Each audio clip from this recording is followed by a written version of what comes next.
It was nearly closing time at the local diner when Mark Evans, a single dad and former engineer turned waiter, wiped down the last table. His shirt was stained with coffee, and exhaustion carved deep lines into his face. Life hadn't been easy since his wife passed away 2 years ago, balancing odd jobs and raising his 7-year-old daughter, Lily, left little time for dreams, let alone chasing them.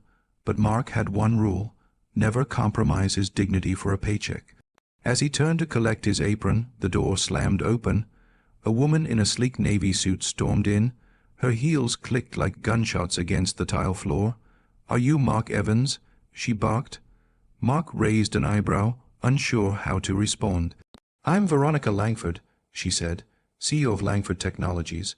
You built that water filtration prototype 3 years ago, the one my company couldn't reverse. Engineer, I want to hire you. Name your price." Mark stood frozen. That project was the last thing he worked on before his world crumbled. He'd submitted it to an open innovation challenge.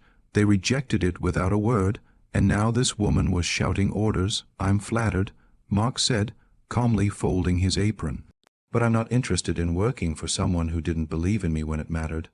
Veronica's face flushed red.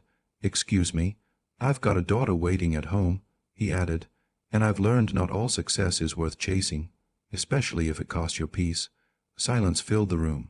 But in the far corner of the diner, where the light barely reached, someone stirred.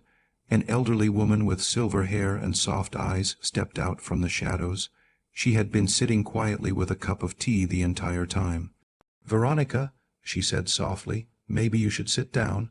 The CEO blinked. "Mother, what are you?"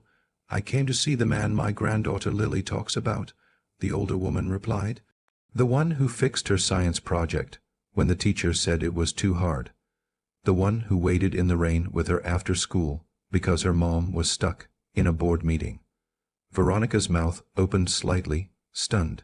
"You never told me it was this Mark," her mother continued. She turned to him.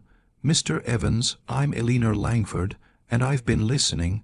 Mark's brow furrowed. "Lily is your granddaughter?" Eleanor nodded. "She and my granddaughter are classmates." Lily's kindness changed her, and from the way she talks about her father. "You've already made a bigger impact than most CEO I know." Veronica, still bristling, sat down. "I didn't realize that's the problem." Eleanor cut her off gently. "You didn't ask, you shouted, you assumed." But Mark saw value in something deeper. Mark remained quiet, unsure what to say.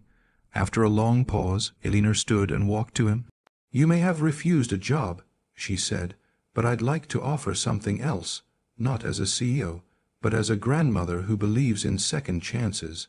I'm starting a nonprofit tech incubator for single parents, innovators like you who were overlooked. Would you help build it?" Mark looked at her, eyes misting. For a moment, the weight on his shoulders felt a little lighter. "I don't need a title," he said, voice trembling. "Just a chance to do something that matters." Eleanor smiled. "That's the best kind of partner."